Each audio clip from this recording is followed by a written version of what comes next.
एक गांव में एक कंजूस रहता था और उसको अपने स्वभाव पर बड़ा अभिमान था कि मेरे जैसा कंजूस दुनिया में कोई नहीं।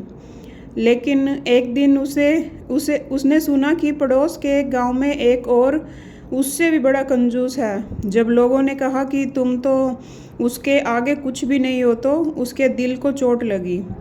अहंकार को बड़ा धक्का लगा।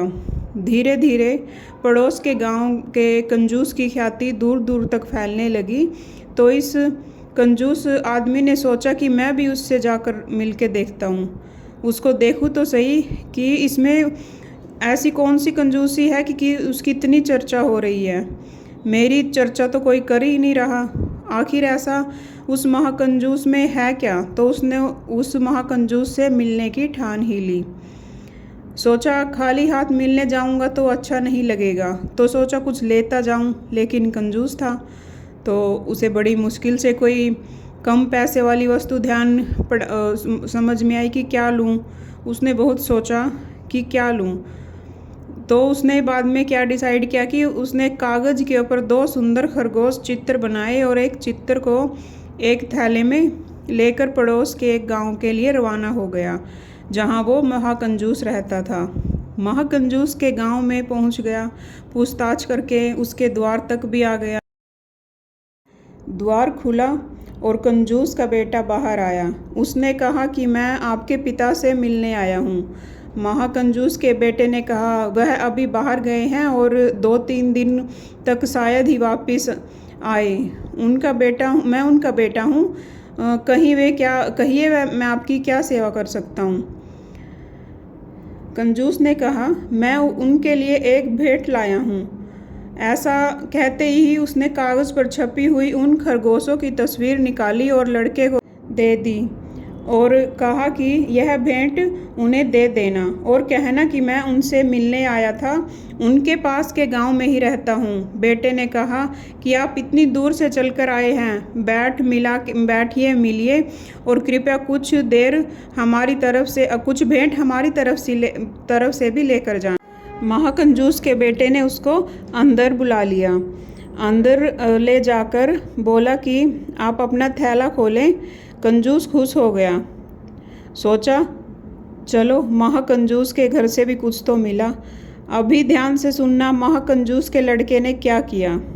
अपने हाथ से हवा में आम का आकार बनाया और कहा यह आम लेते जाएं, यह हमारी तरफ से भेंट है।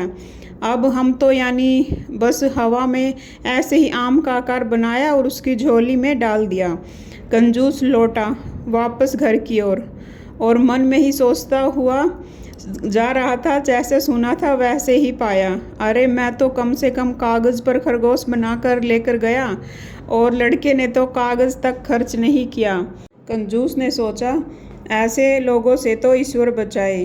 और इतने में उधर से दूसरे गांव से वह महाकंजूस यानी उस बच्चे का बाप घर लौटा। तो बेटे ने सारी बात उसको सुनाई और कहा वह आदमी यह 2 खरगोश भेंट दे के गया है और यह भी बताया कि मैंने उसे खाली हाथ नहीं बल्कि उसे कुछ आम भेंट किए हैं। और लड़के ने पूरे आम क्या करती वैसे ही हवा में बनाई और कहा कि मैंने ऐसे उनके थैले में डाल दिया। महाकंजूस बाप ने देखा तो जोर से बेटे को थप्पड़ मारा और कहा अरे मूर्ख, जब मैं भी घर पर नहीं होता हूँ तो कुछ ना कुछ गड़बड़ जरूर करता है। अरे नालायक, इतने बड़े बड़े आम देने की क्या ज़रूरत थी? छोटे छोटे भी तो बना कर दे सकता था। मुझे लुटवा कर ही मानेगा एक दिन। इस कहानी से हम क्या सीखें? देखिए, हर बात के 2 पहलू होते हैं। कंजूस भले बनो, खूब बनो, धन कमाओ, लेकिन कौन सा धन? वह है अविनाशी धन जो साथ जाएगा। ऐसे अविनाशी धन खूब कमाओ, खूब बचत करो। संकल्प शक्ति, स्वास्थ्य ही धन है, हमारे खजाने हैं, इनकी बचत करनी है।